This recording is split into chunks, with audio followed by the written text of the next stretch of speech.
नमस्ते। चलिए आज समझते हैं क्लास 8 सोशल साइंस का एक बहुत ही important chapter, natural resources and their use. Ready हैं?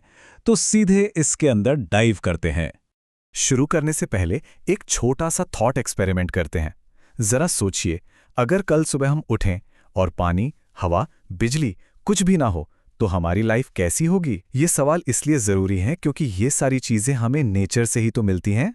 इस पूरे चैप्टर को हम 5 आसान सेक्शंस में समझेंगे। पहले हम जानेंगे कि नेचर के गिफ्ट्स आखिर रिसोर्स बनते कैसे हैं, फिर उनके टाइप्स देखेंगे। उसके बाद समझेंगे कि हमारे सामने क्या प्रॉब्लम्स हैं, उनके सॉल्यूशंस क्या हो सकते हैं, और आखिर में कि हम सबका फ्यूचर इससे कैसे जुड़ा हुआ है। तो चलिए शुरू करते हैं सेक्शन 1 से। यहाँ हम सबसे बेसिक सवाल का जवाब ढूंढेंगे, आखिर ये नेचुरल रिसोर्स होता क्या है? बिल्कुल सिंपल शब्दों में, नेचुरल रिसोर्सेज वो सारी चीजें हैं जो हमें कुदरत यानी नेचर से मिलती हैं और हमारे काम आती हैं। जैसे हवा, जिससे हम सांस लेते हैं, पानी जो हम पीते हैं, और जंगल जिससे हमें लकड़ी मिलती है। ये सब आसान भाषा में नेचर के अनमोल तोहफे हैं। अब एक बहुत इंटरेस्टिंग बात, नेचर में मौजूद हर चीज रिसोर्स नहीं होती। कोई चीज रिसोर्स तब बनती है जब ये 3 कंडीशंस पूरी हों। पहला, वो टेक्नोलॉजिकली एक्सेसिबल हो, यानी हमारे पास उसे जमीन से निकालने या उसे यूज करने की टेक्नोलॉजी होनी चाहिए। दूसरा, इकोनॉमिकली फीजिबल, यानी उसे निकालने का खर्चा इतना ना हो कि वो बेकार हो जाए। और तीसरा, कल्चरली एक्सेप्टेबल, यानी हमारा समाज उसके इस्तेमाल को सही माने और अपनाए। चलिए अब नेक्स्ट कॉन्सेप्ट देखते हैं, जो कि रिसोर्सेज का सबसे इंपॉर्टेंट क्लासिफिकेशन है। रिसोर्सेज को हम 2 बड़े ग्रुप्स में डिवाइड करते हैं। पहले हैं रिन्यूएबल रिसोर्सेज। ये वो रिसोर्सेज हैं जो कुदरती तरीके से जल्दी से वापस बन जाते हैं, जैसे सूरज की रोशनी, हवा और जंगल। लेकिन एक बहुत जरूरी बात, अगर हम इनका ओवर यूज करें ना तो ये भी खत्म हो सकते हैं। दूसरी तरफ हैं नॉन रिन्यूएबल रिसोर्सेज, जैसे कोयला, पेट्रोल और मेटल्स।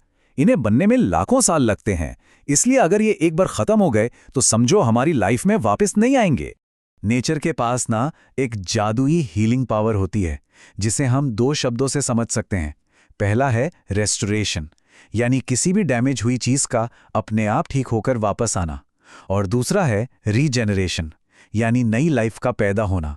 सोचो, जंगल में कोई पेड़ गिरता है तो वो सड़कर मिट्टी को और फर्टाइल बनाता है, जिससे वहां नए पौधे उगते हैं। यही तो नेचर का साइकिल है। हमने रिसोर्सेज के बारे में अच्छी बातें तो जान ली, लेकिन अब पिक्चर का दूसरा साइड देखते हैं। अब हम उन चैलेंजेस पर फोकस करेंगे जो इनके गलत इस्तेमाल से पैदा होती हैं। एक बड़ी सच्चाई यह है कि रिसोर्सेज पूरी दुनिया में एक जैसे नहीं फैले हैं। कहीं पानी ज्यादा है तो कहीं मिनरल्स। इस अनइवन डिस्ट्रीब्यूशन की वजह से ही लोग रिसोर्सेज के पास बसते हैं, देशों के बीच ट्रेड होता है और कभी-कभी आपस में झगड़े भी होते हैं। जैसे हमारे देश में कावेरी नदी के पानी को लेकर विवाद होता रहता है। अब एक बहुत ही अजीब सा कॉन्सेप्ट है जिसे कहते हैं रिसोर्स कर्स या पैराडॉक्स ऑफ प्लेंटी।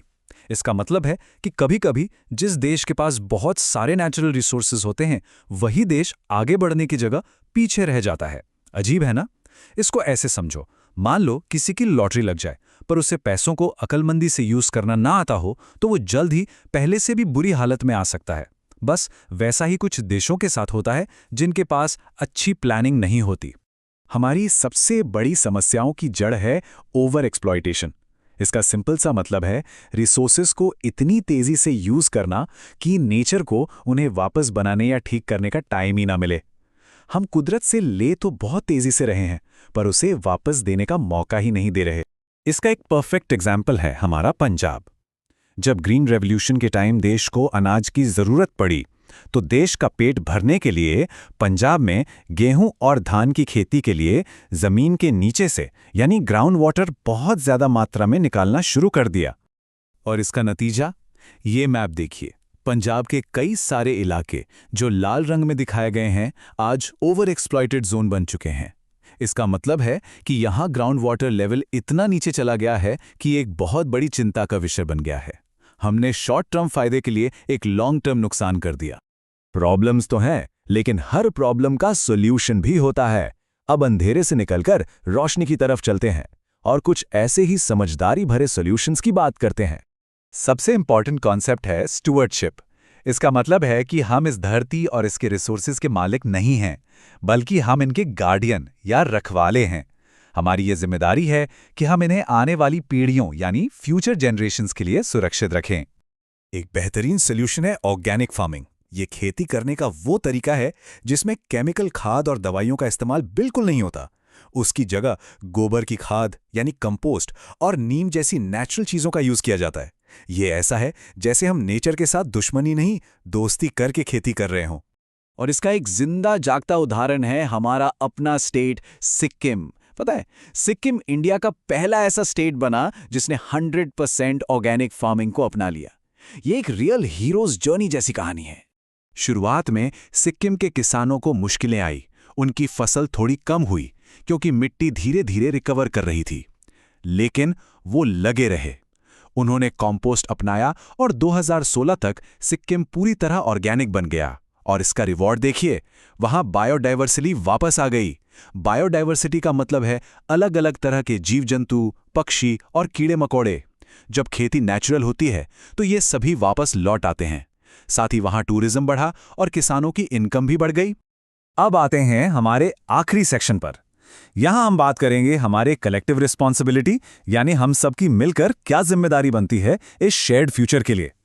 देखिए, हमारा फ्यूचर नॉन रिन्यूएबल एनर्जी जैसे कोयला पर नहीं बल्कि रिन्यूएबल एनर्जी पर टिका है। ये तस्वीर राजस्थान के एक विशाल सोलर पार्क की है। ये हमें दिखाता है कि हम कैसे साफ सुथरी सोलर एनर्जी की तरफ बढ़ सकते हैं। और अच्छी बात यह है कि इंडिया तो इंटरनेशनल सोलर अलायंस के जरिए इसमें पूरी दुनिया को लीड भी कर रहा है। आखिर में भगवद गीता का एक बहुत सुंदर विचार है, लोक संग्रह। ये स्टुअर्डशिप वाले आइडिया से काफी मिलता जुलता है। इसका मतलब है कि हमें सिर्फ अपने फायदे के लिए नहीं बल्कि सबके भले यानी वेलबींग ऑफ ऑल के लिए काम करना चाहिए। रिसोर्सेज का इस्तेमाल करते वक्त हमें ये बात हमेशा याद रखनी चाहिए। तो चलिए सारे इंपॉर्टेंट पॉइंट्स को एक बार जल्दी से रिवाइज करते हैं। पहला, नेचुरल रिसोर्सेज नेचर के दिए हुए अनमोल तोहफे हैं। दूसरा, ये दो तरह के होते हैं, रिन्यूएबल जो वापस आ सकते हैं और नॉन रिन्यूएबल जो एक दिन जरूर खत्म हो जाएंगे। तीसरा, सबसे बड़ी प्रॉब्लम है ओवर एक्सप्लॉयटेशन, जिसका एग्जाम्पल हमने पंजाब में देखा। चौथा, इसका सोल्यूशन है स्टीवर्डशिप यानी रखवाली करना और ऑर्गेनिक फार्मिंग जैसी प्रैक्टिसेस। और आखिरी और सबसे जरूरी गोल है सस्टेनेबिलिटी, यानी अपनी जरूरतें ऐसे पूरी करना कि आने वाली जनरेशन्स को कोई प्रॉब्लम ना हो। और अंत में एक सवाल जिस पर हम सबको सोचना चाहिए, अपनी डेली लाइफ में छोटे छोटे कदम उठाकर, जैसे पानी बचाना, बेवजह लाइट ना जलाना या एक पौधा लगाना, हम सब अपने नेचुरल रिसोर्सेज के बेहतर गार्डियन कैसे बन सकते हैं, इस पर सोचना जरूरी है। धन्यवाद।